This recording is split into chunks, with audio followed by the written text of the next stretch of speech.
Hello and welcome to another episode of the Kind Regards podcast, where we discuss navigating life at the intersection of career. Now, when you think of conservation in the Zambian context and also in the African context, it's hard to not have this name come to mind. And that name is Nachilala Nkombo. This is a woman who has dedicated 20 years of her life to the cause. She is passionate, intelligent, knowledgeable, and just overall the full package when it comes to a conservation activist.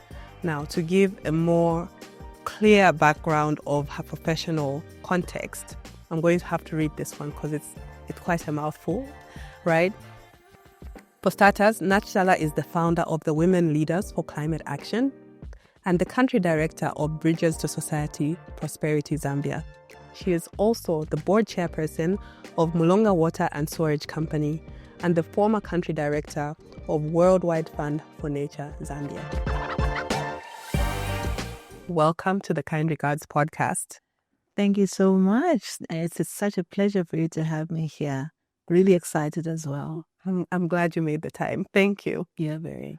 So before we get into our conversation about all things conservation and how they're impacting our community, I want us to go through some icebreakers.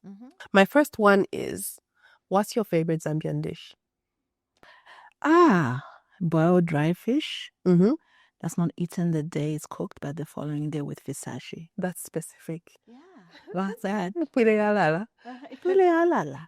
And the taste is so much different. Okay. Yeah. Okay. Try it. I'll try it. I'll try it. Now, to take the cuisine on the other side, and this question is going to impact how I perceive you as a person. Okay. Do you think pineapple belongs on pizza? I love pineapple, Mm-hmm. so I'll be biased. Okay. And my answer would be yes, because it makes a difference when I'm having the Hawaiian. For me, at least. This interview is over. All right. Yeah. And what's your favorite national park in Zambia? Great question. So my favorite national park is the Kafue National Park. It's one of the largest, if not the third largest national park in Africa. Mm-hmm. You can see everything there. You can see the big five. You can see lions, elephants, and some of the rare and endangered wildlife species such as the hyena and the warthog, and also the wild dog. The wild dog actually is one of the smartest wild animals that we as humans can learn from. Okay. Yeah, they're great leaders. They always work in teams, and they're goal-oriented. They're resilient. And if we could just get a bit of the wild dog in each one of us, Zambia would be a better place. I'm not going to lie to you. That's not something I would have ever found out about a wild dog. Really? It's not yeah, that's really, really interesting because I feel like in my mind, a wild dog is almost like a hyena. They're both dog family, right? In the dog family, Yeah. very clever dogs. And But beautiful. Yeah. You know, there are these spotted dogs that you find. It's like on the wild dog beer, like the ones with the one on the can. Yeah. Well, thank you for that. You learn something every day. Yes, indeed. If you want to tame me, take me in a wilderness, take me in a wild space. I will be so happy. You love it. Okay. So let's get into it, right? I'm keen to know, who is Nachilala, the person and the professional? Wow. Great question. So Nachilala is so many things. Mm-hmm. Professionally, I am the country director for Bridges to Prosperity Zambia. This is an institution that's focusing on addressing the challenge of rural transport infrastructure in isolated and remote areas of Zambia, particularly those that are cut off when it floods every year. Okay.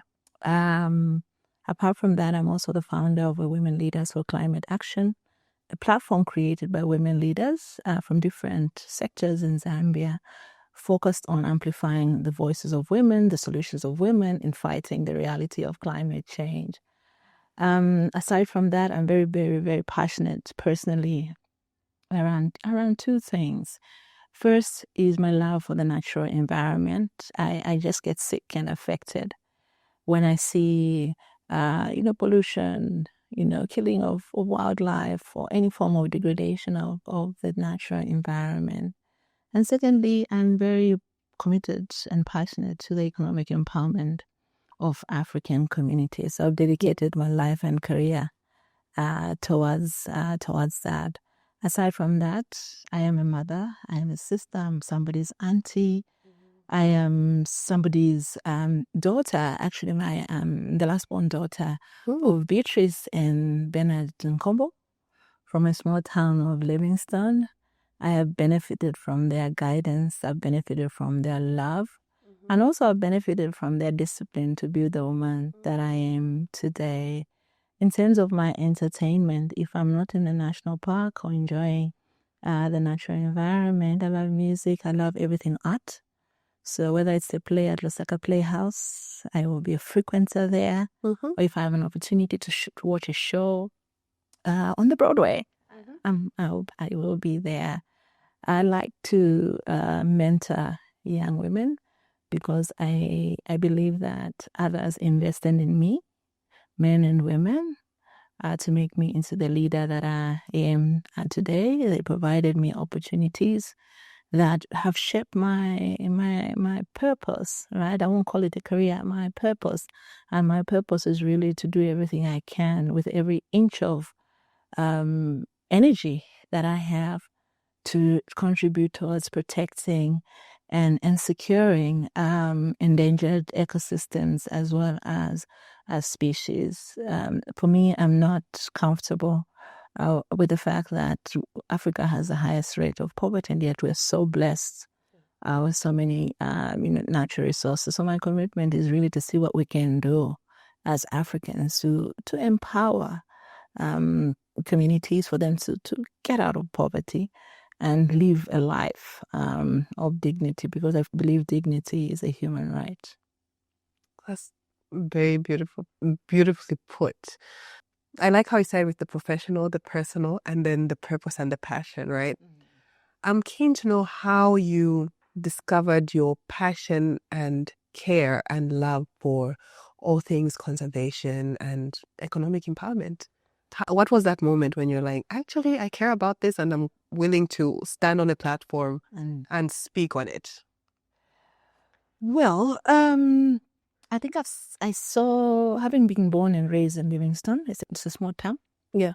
I had the privilege of not only enjoying the falls, but going to the park there and just, creating an appreciation of wildlife. But I also saw our national parks go down. I've also seen what environmental degradation has done, what climate change has done. And as a trained economist, I said to myself, I don't want to sit in a bank or in the central bank and count money and make economic policy. I always felt that I needed to be in a space where I could contribute more. I could contribute to system changes. So I was always curious about that.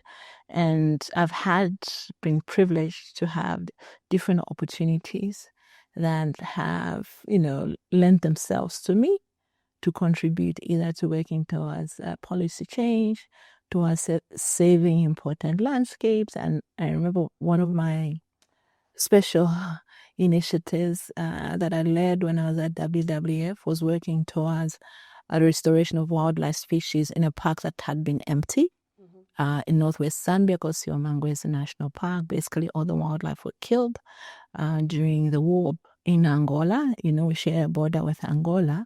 And, the freedom fighters or, the rebels were crossing over to the Zambian side, and the wildlife was food.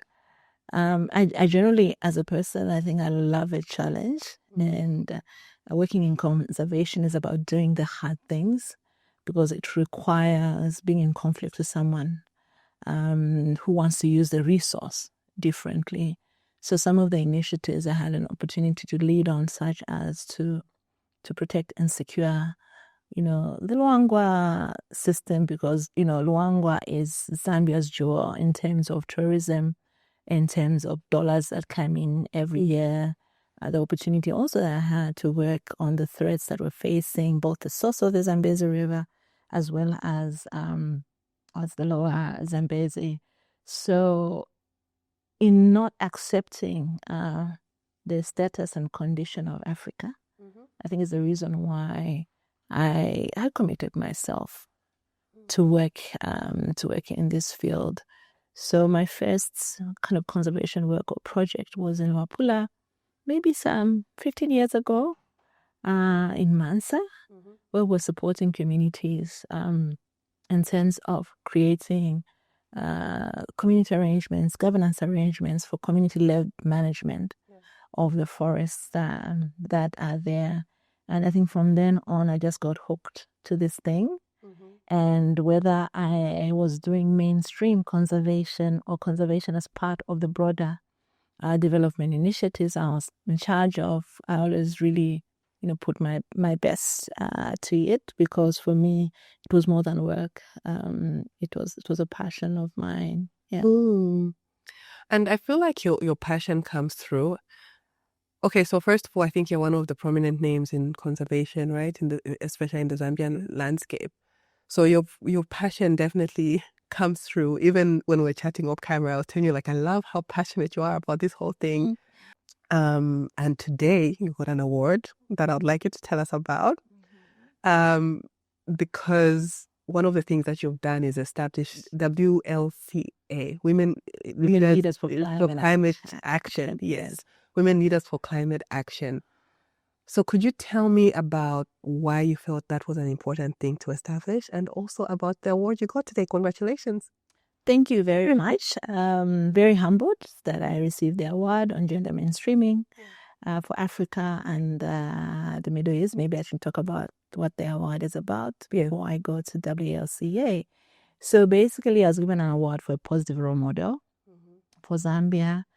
And I was completely surprised and humbled to have been nominated and to have been awarded this recognition.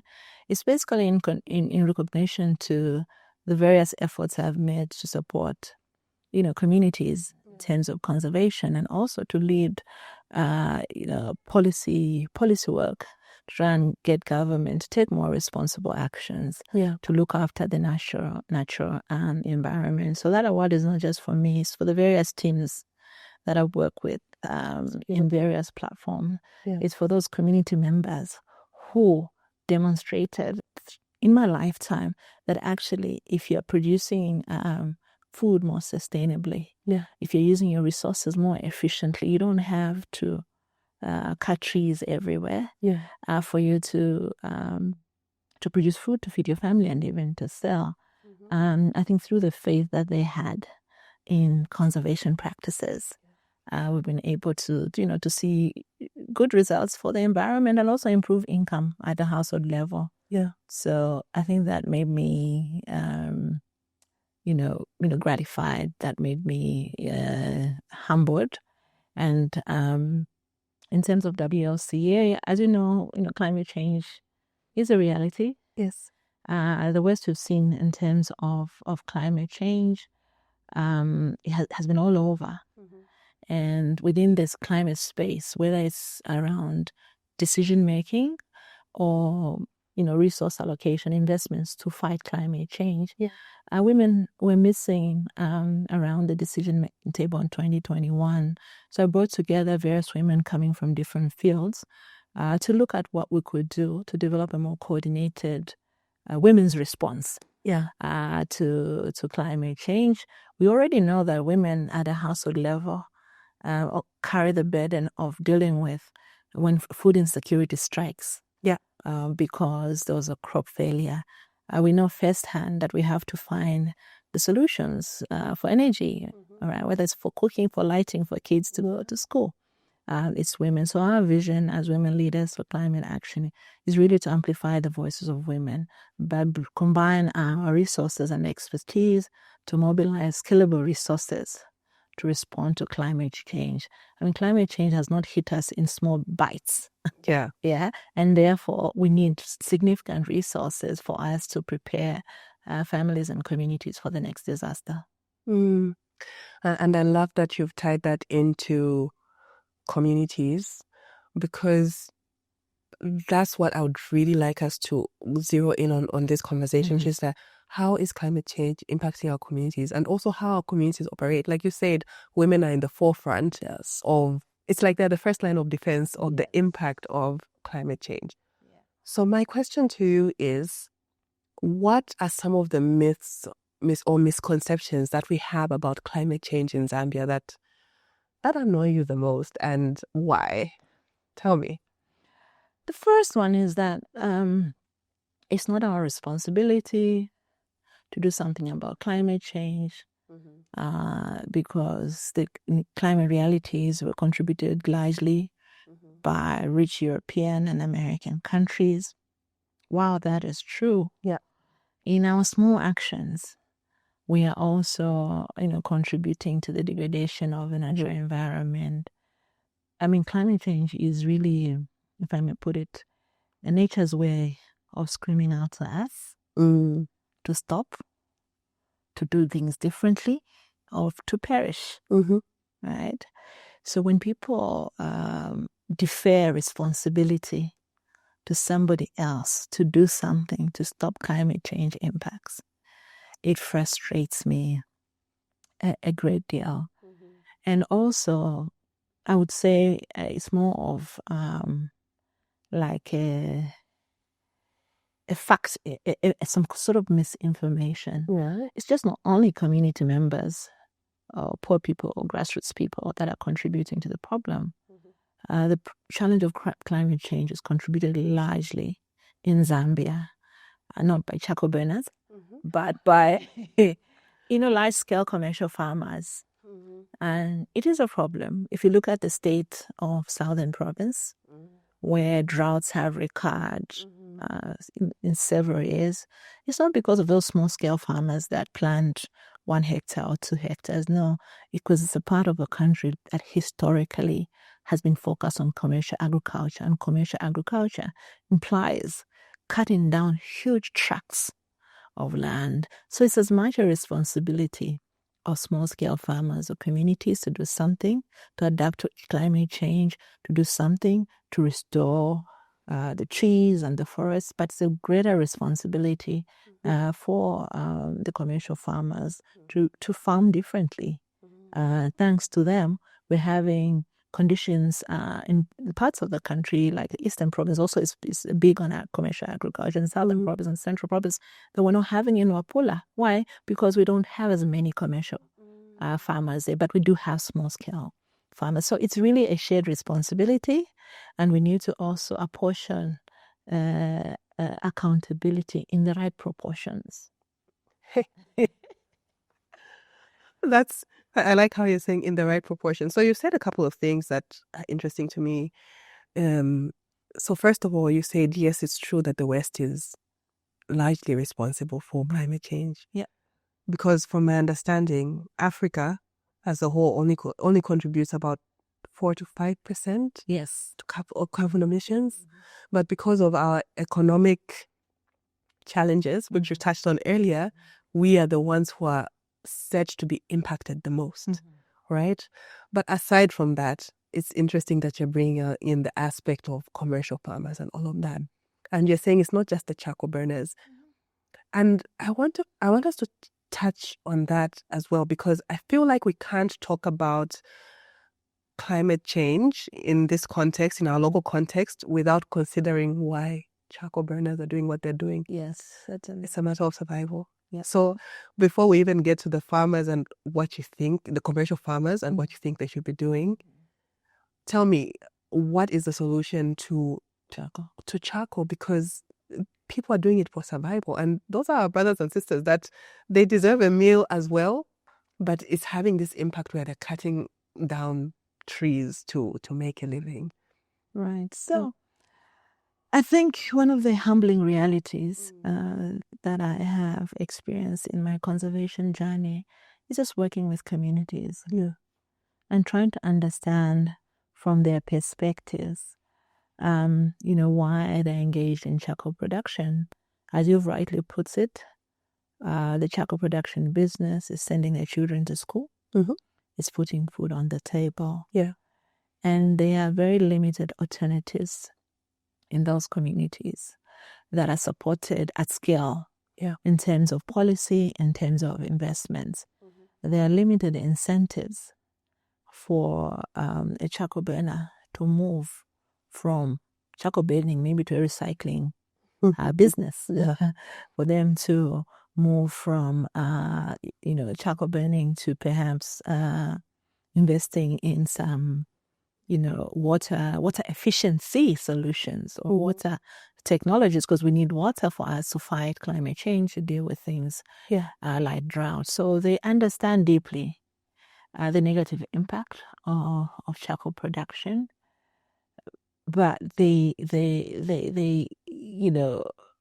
share with the greatest humility that for them it's a matter of survival, as you put it, and they would be very willing to move from that to alternatives if alternatives were available.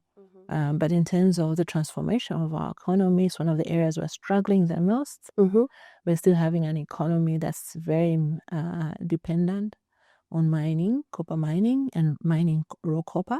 We're not doing even enough as a country to promote value addition of our copper, our natural resources, because that, I think, is where the opportunity is locked for communities that are using their resources unsustainably. It's a big challenge for the government. It's been a big challenge for successive governments. And the other challenge is really about the fact that we don't have affordable and easy to access energy solution. So the consumer for the charcoal is not even in the villages where the charcoal production is happening. The consumer for the charcoal is in town. Yeah, because they cannot, most of them, afford the ZESCO electricity when it's there. When we do have it. Yes, but the challenge is half the time it's not there, and when it's there, it's too expensive. So the issue of charcoal has to be dealt with in terms of understanding what has to fundamentally change on the supply side, meaning creating opportunities or creating an enabling environment for new types of enterprises to emerge, but also on the demand side. How do we make clean cooking solutions more available and more affordable?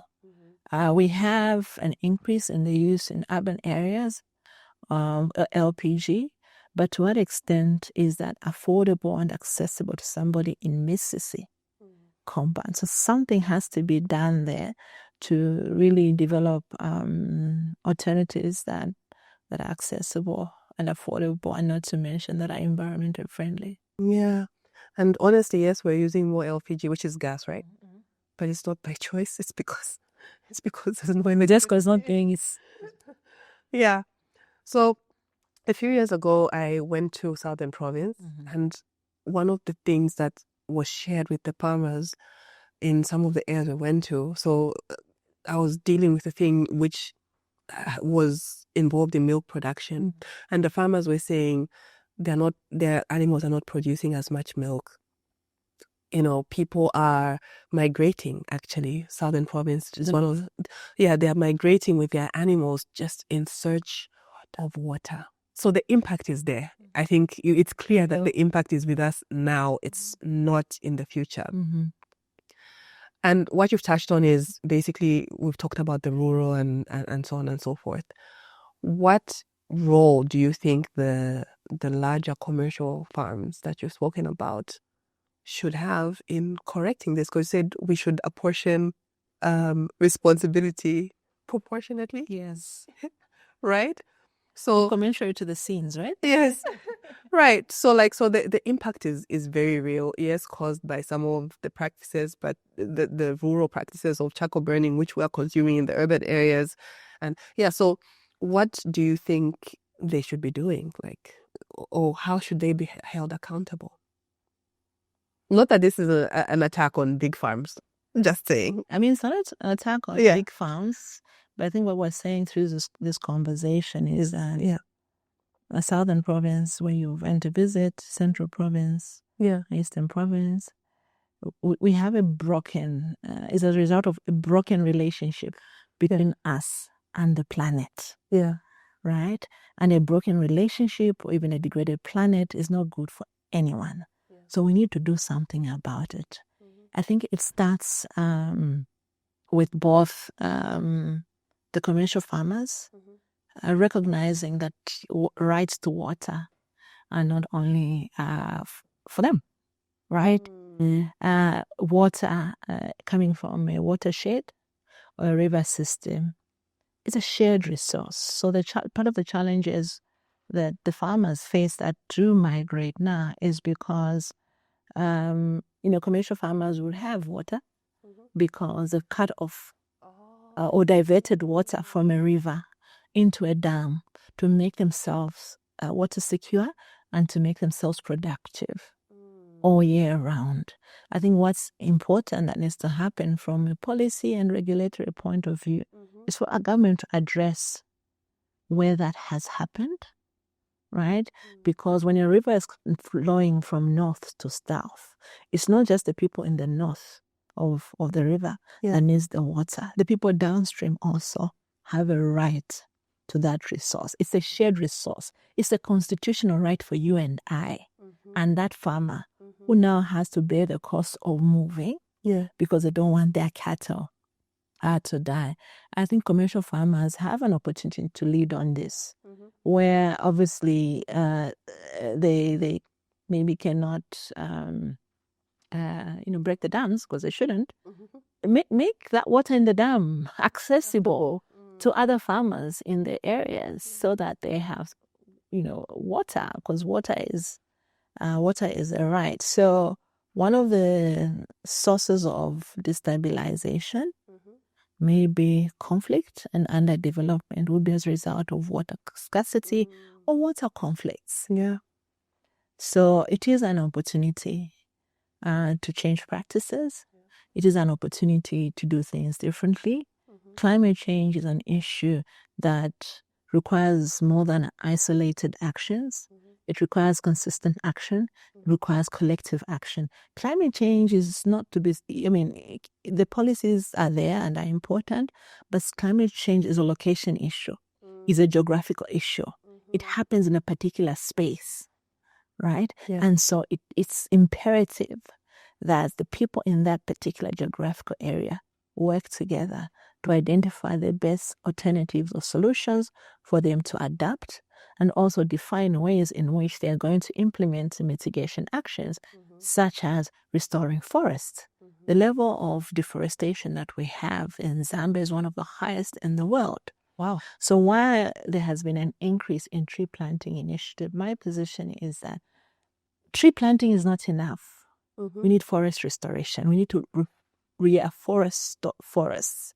We need to restore forests. Yeah, we need to check the agricultural practices so that we adopt more conservation-oriented agriculture. And there's evidence to show that if you use your land more productively, in a way that regenerates the planet, your farms can actually be more productive. It's a big change, but it's a necessary change because we face an existential threat. We will not be there tomorrow because of decisions that we're refusing to make today. That's very interesting. And I'm also curious, what's the difference between how you've seen the impact of climate change in the rurals, which we've touched on quite in depth, versus the urban areas? What's common is that between rural and urban, before I go into what's different, is that poorer sections of the rural community and the urban community have been pushed deeper into poverty. Really? Right?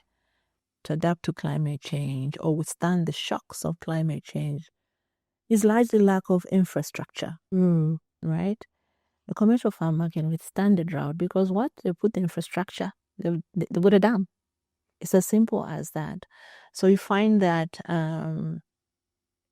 whether you are living in a compound like Mississippi or John Lane, or in a village where your house is a mud hut, when the flood comes, when the cyclone comes, your house, your assets are washed away.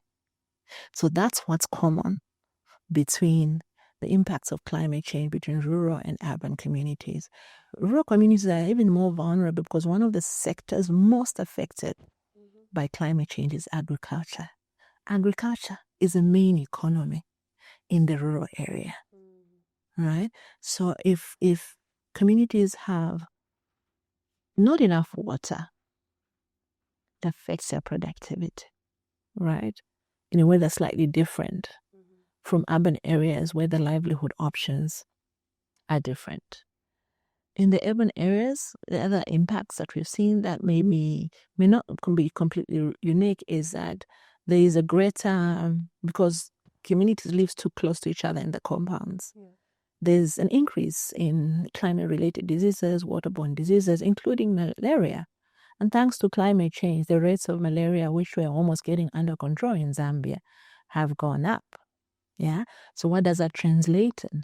It is increased bills for households to deal with health issues in the urban areas. It is increased bills to deal with, food insecurity, income insecurity. When farmers lose all their assets, can you imagine? You lose everything that you have here, right? And you have to start from zero. I think those are some of the tough realities. So if we have to turn that around, we have to really develop systems that protect the most vulnerable, that protects the poorest. Let's give them climate resilient housing. Let's facilitate climate resilient, transportation system. I work for Bridges to Prosperity, and one of the issues that we deal with in communities when it floods is that there's just not access. Yeah. Right? To take whenever it needs to be taken to a disaster-affected area. And so we focus on contributing towards, building sustainable transport infrastructure. You know why that's important? That's important because in places, which is the majority of rural Zambia, where communities are isolated because it has flooded, kids miss school for weeks, and it translates into poor performance, and it compromises their future. Yeah. It means that women who are pregnant have to walk long distances because the shortcut or the short access point to the health center doesn't exist. It may also mean that the farmer has a double loss, right? If they find a way of still cultivating, they can't get their produce to the market. So for me, when it comes to building resilience towards climate change, for rural communities, for urban poor, infrastructure. Secondly, obviously, providing systems around, climate-related information. But one thing I've learned, though, is that rural communities are very smart. Indigenous knowledge systems give them an indication as to what will happen that year. Right, in terms of how they need to respond, what sort of seed varieties they have to plant, that will ensure that they reduce the possibilities of crop failure. Perhaps tapping into some of that and combining that with modern technologies to fight climate change can provide better support. I love that because I don't think we lean enough into indigenous practices. But actually, you find that there's so many innovative, well, I don't know if innovation is the right way, but they're so, because innovation in my mind makes me think of something new, but you have all this knowledge that has been passed down from generation to generation that is not documented, but they have this knowing, and that's how even when things are tough, yes, they'll be tough for all of us, but they have a way of, finding a way to survive. So Stepping away from the agricultural aspect, I think another important thing that has affected us from the Zambian perspective in terms of environment has been some pollution cases that we've had this year. We had the Kafue River case earlier this year, and I think we've had a few others. What do you think we should be doing to A, prevent that, and B, make sure that the responses that we have are adequate and appropriate to such instances? Good question. Very good question. And very sad occurrences, actually. What saddens me the most is that they keep recurring. And what does that tell me? It means that we have a very poor or broken relationship with the environment. Yeah. But guess what? With that broken relationship, it's not just the environment that suffers. Right? It has serious knock-on effects on communities and perhaps the larger economy. In terms of what we can do differently around that, I think environmental protection should become everyone's business. Why should it become everyone's business? Look at what we get out of taking care of a healthy environment. We get clean air. Without clean air, it means you have to be in the hospital and your medical bills go up. Right? When pollution happens, whether it's water pollution or soil pollution, it means that you're not only killing aquatic life, whatever comes out of those rivers cannot be eaten because that is poisonous. Yeah. So for me, my appeal to every Zambian is that this indifference to this most significant God-given asset, I think should change. All of us should care about the impacts and the consequences of contamination of Kafue River. And because what are the implications of that? Any acid leakages that go downstream means that it's not just the people in Kitwe whose lives are under threat. It's everyone else who consumes that water. It also puts wildlife right into, the Kafue River flows into Kafue National Park. It means and the animals aren't going to know. Well, they might smell, but then they die from dehydration. The animals. Yeah. Who's going to go and visit the park? True. Right? What will happen to all those tourism-related developments, businesses that depend on that particular industry? Yeah. Okay. We have a viable and perhaps underdeveloped ecotourism sector. Yeah. Which requires us to just restrain ourselves for some of the unsustainable practices. The case of cyanometals and the discharge of 50 million liters of acid just shows that the environmental regulation regime by ZEMA, by WAMA, could be stronger. Like I said earlier, environmental issues are geographical issues. You don't deal with them centrally only. You have to deal with them where these things are actually happening. So what could be different is really to have stricter laws, to have continuous monitoring and compliance checks, and to have stiffer penalties, right? Because a laissez-faire attitude by industry is going to kill the whole country. It's going to destroy our future. One accident is bad enough, right?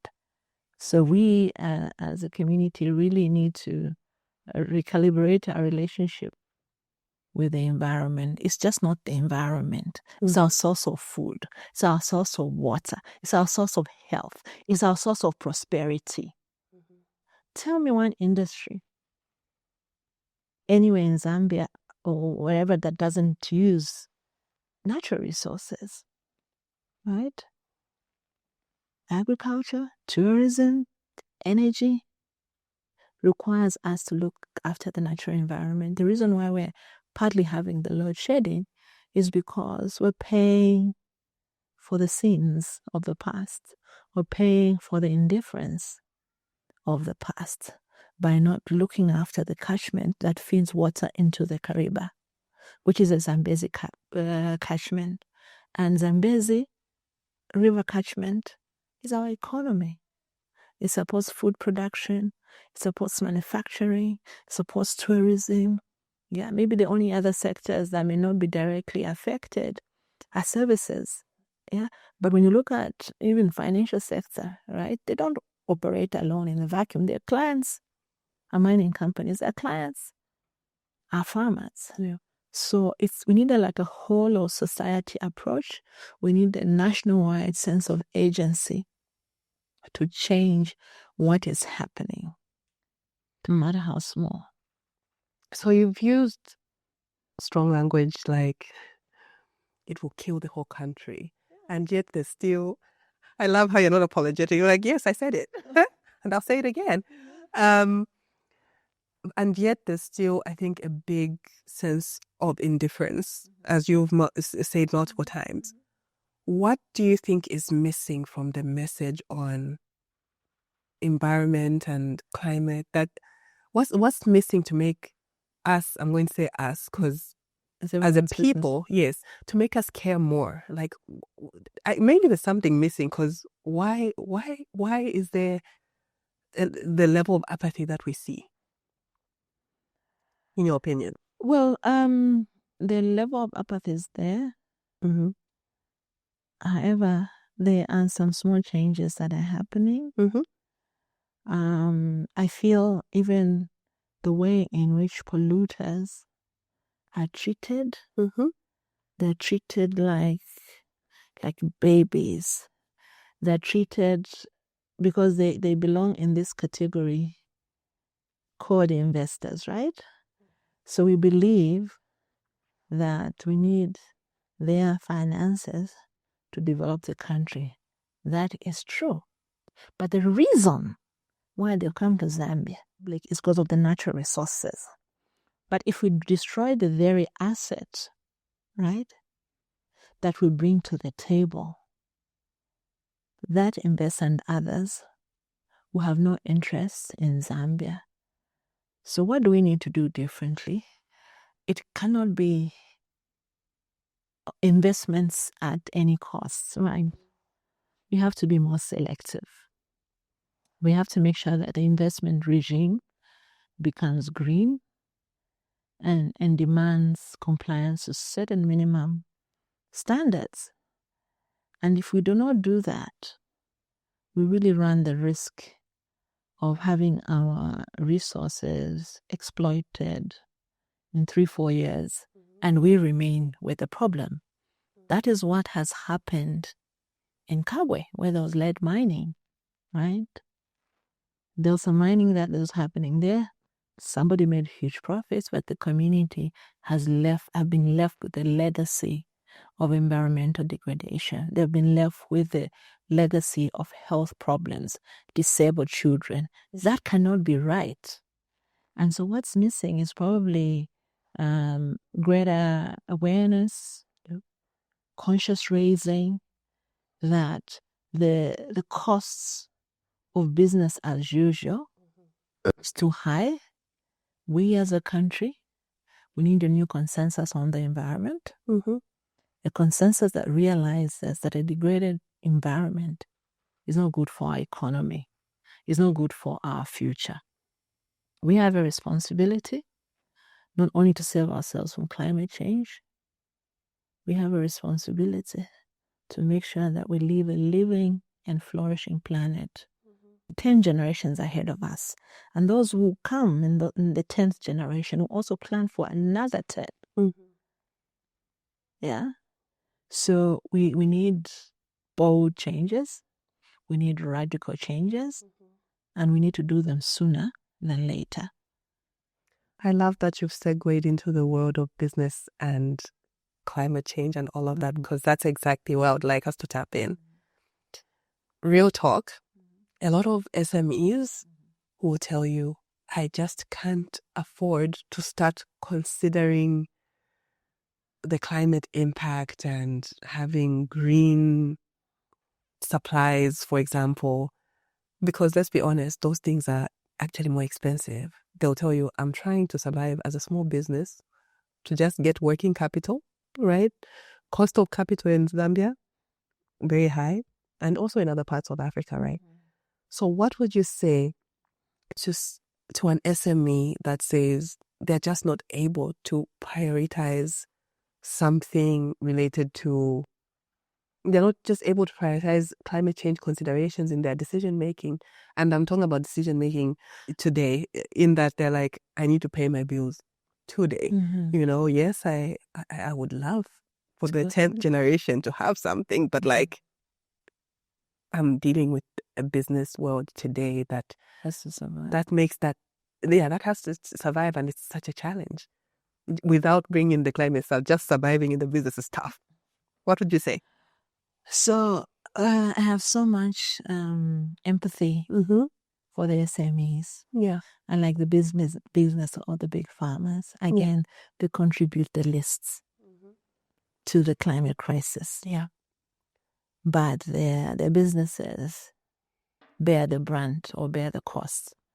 So in a context where the effects of climate change have taken full effect, such as not having electricity if you're a barber shop, such as not having electricity when you are a carpenter, means climate change hasn't just knocked on their doors also.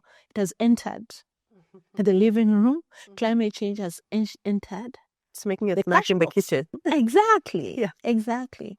So with that reality, I know that it becomes difficult for an SME to juggle on how to use the limited resources. Climate change is not a passing event. It is a crisis. And I feel in terms of responding to it, it's also to SMEs, there is need for a disaster response. Right?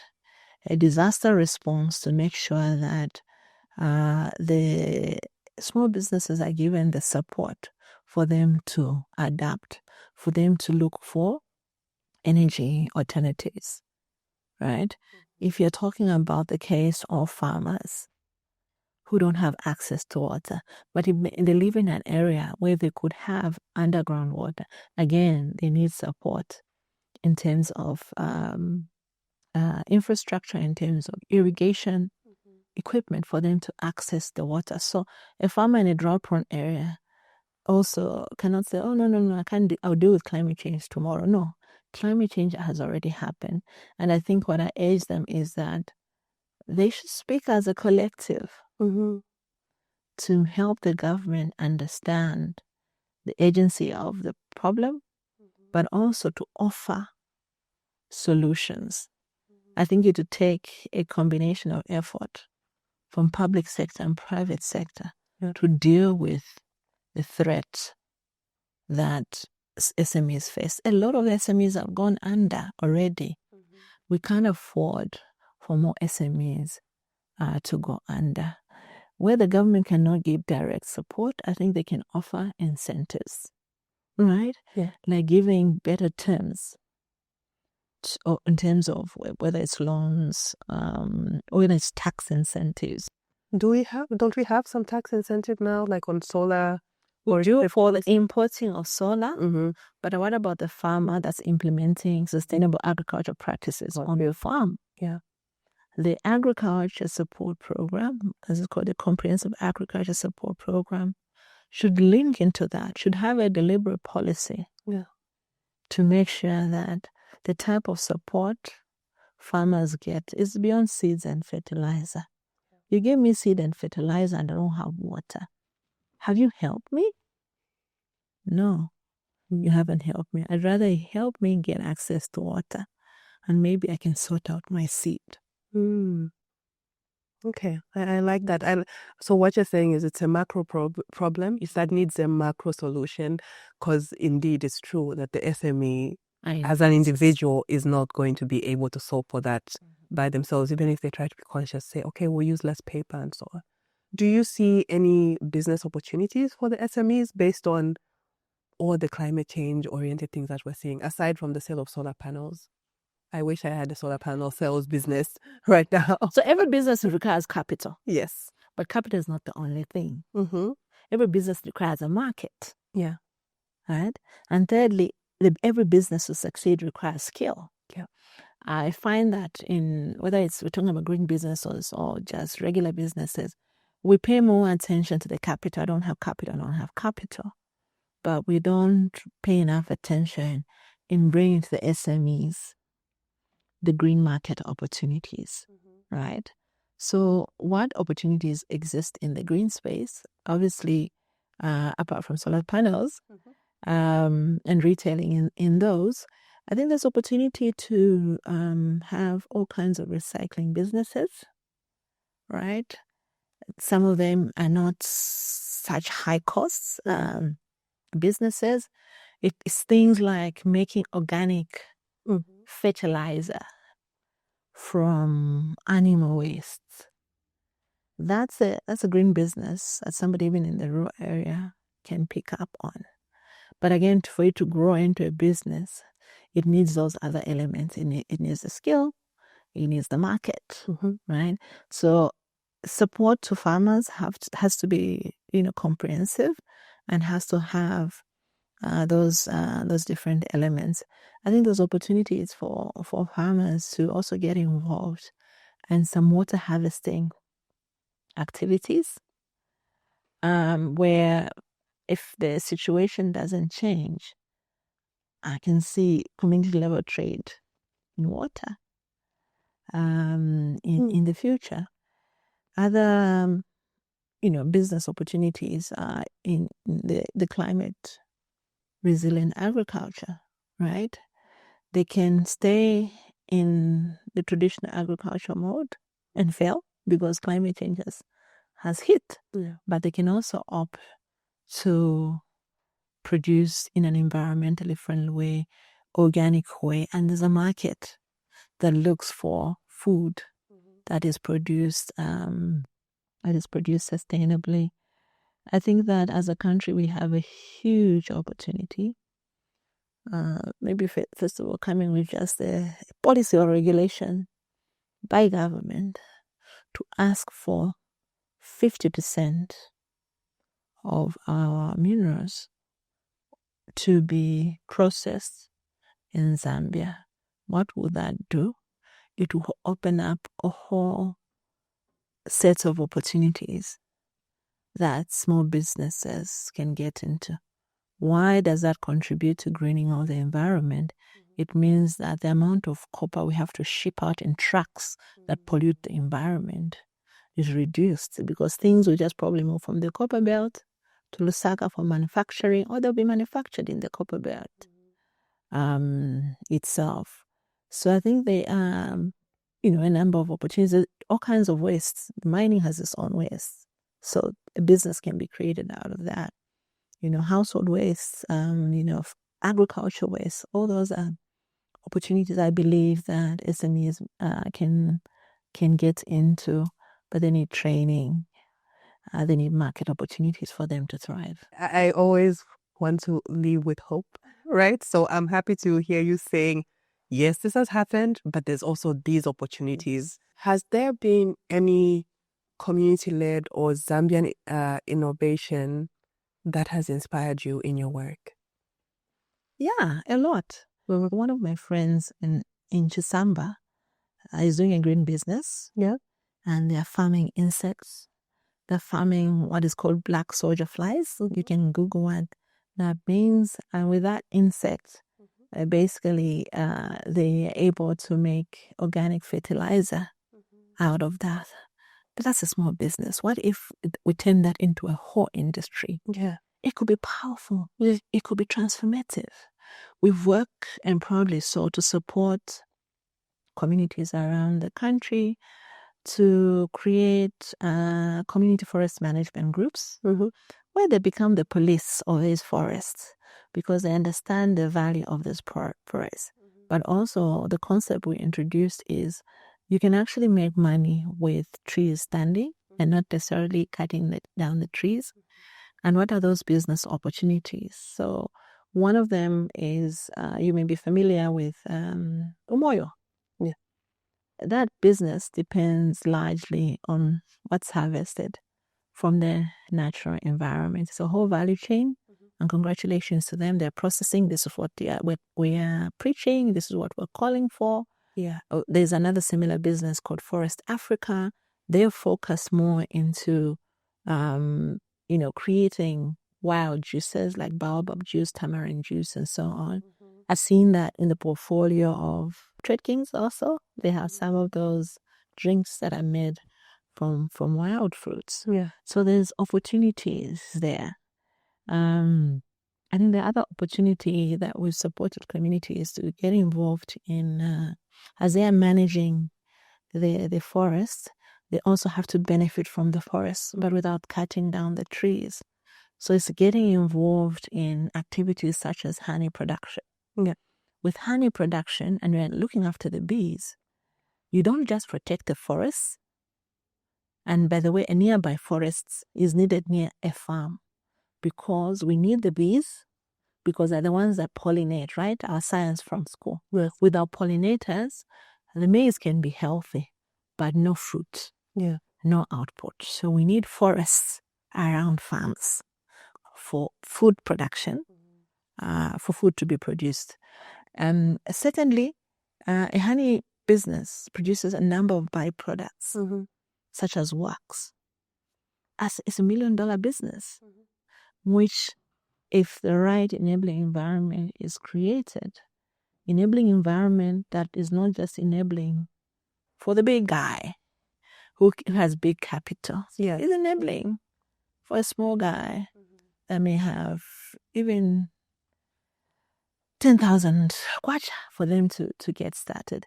I think the biggest change we need to see in our policy is really, when you talk about a policy environment, when you talk about enabling environment, let's have an enabling environment that enables the majority of the Zambians, and the majority of the Zambians are SMEs. Beautifully put. So some of the things that you've been involved in are debt to nature swaps and green bonds. And I'm sure some of the people who are listening to this podcast will be hearing that for the first time. It sounds a bit technical. Could you tell it to us like we're babies? What is that? And again, what's the opportunity there? Okay, great.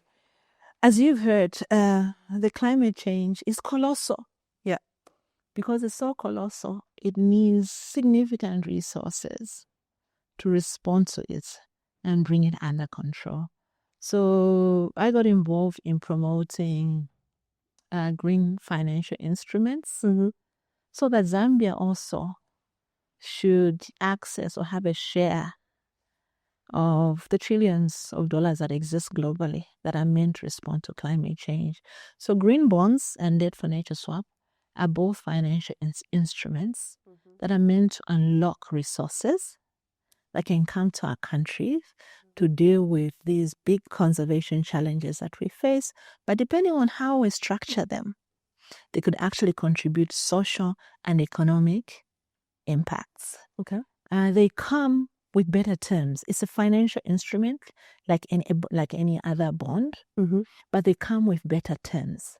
For the bond, for example, it may give the bond, the beneficiary of the bond, a longer span to pay back the money. It may give a better interest if they go into green businesses. The only commitment that is expected there is that the business has to be sustainable. The business has to be green.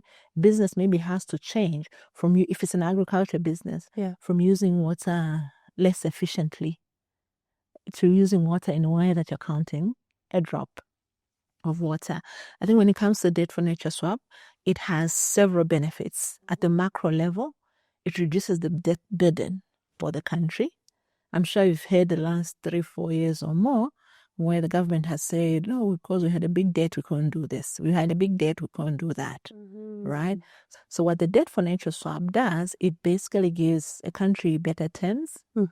It reissues the financial instruments. Maybe if it was expiring in a year's time, then the debt for nature swap enables it for the money to be paid back in 25 years at a discount. Mm-hmm. On top of that, it comes with an extra bonus, maybe annual income that will come in to go towards conservation. And if it's used in a smart way, that investment can catalyze not only conservation outcomes, but economic outcomes as well. So I'll give you an example of two countries that have benefited from the Debt for Nature swap. Most recent one is Gabon. That was one of the richest biodiversity.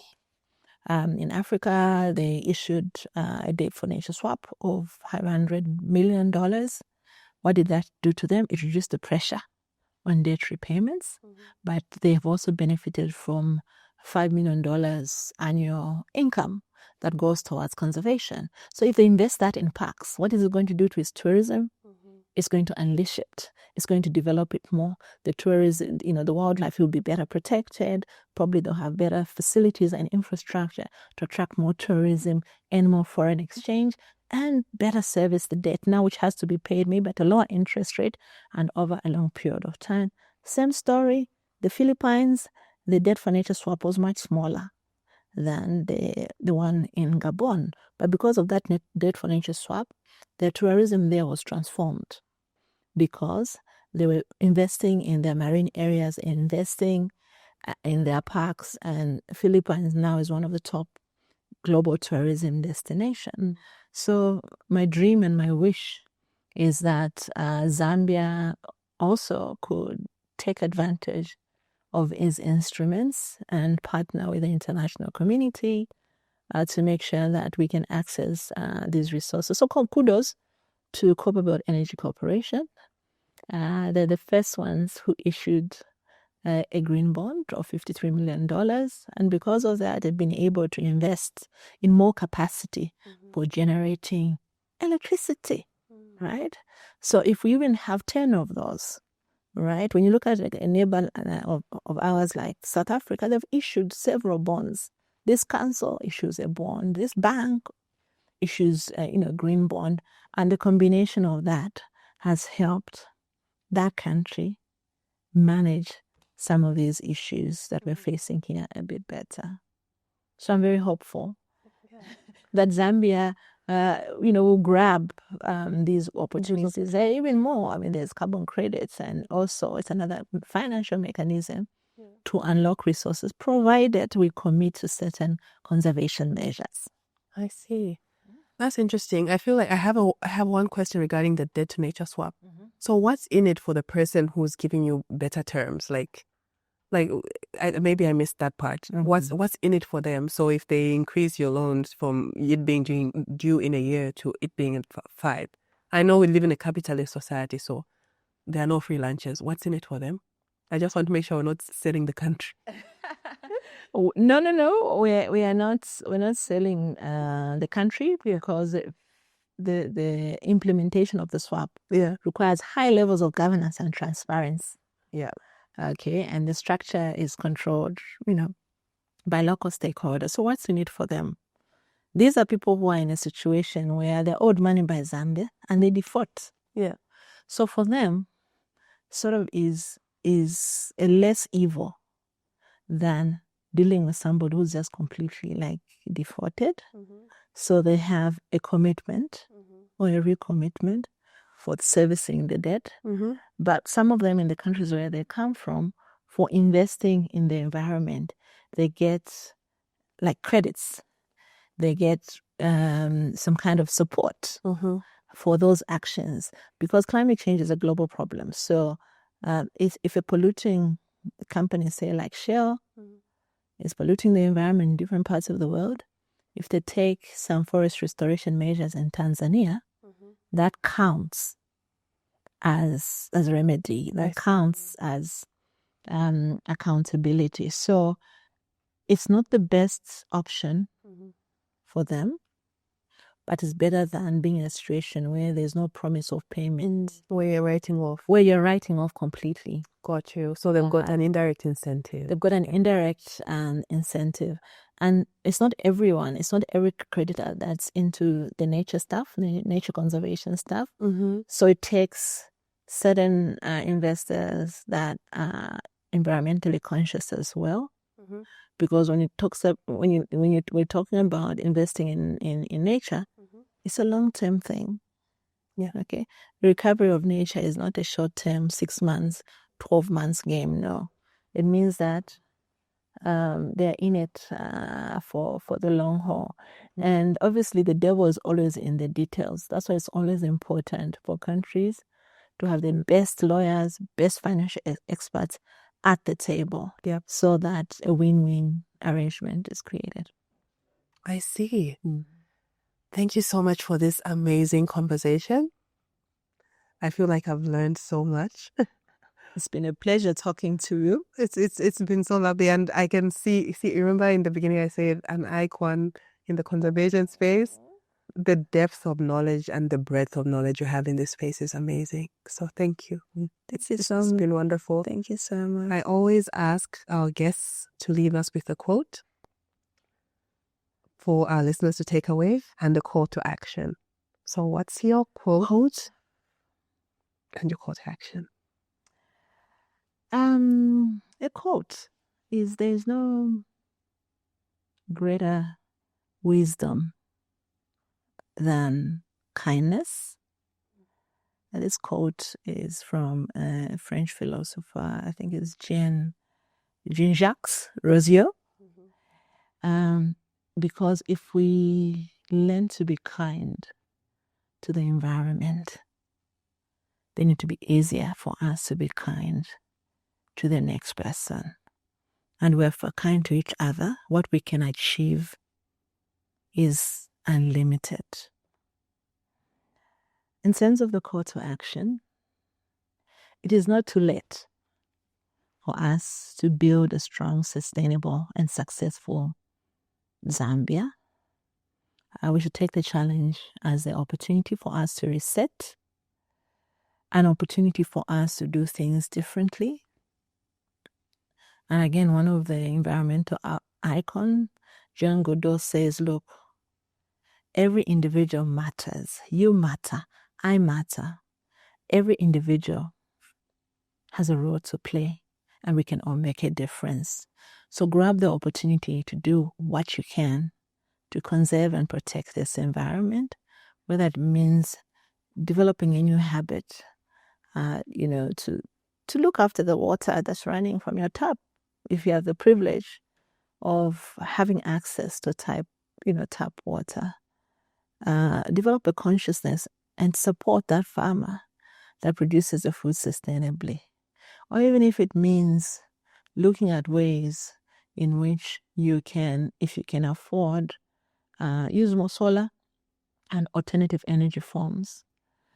If you can't, even switching off the light bulb when you don't need to use it.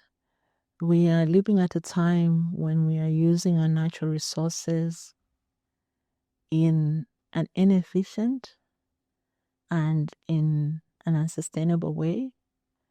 We are stripping our pantry for life.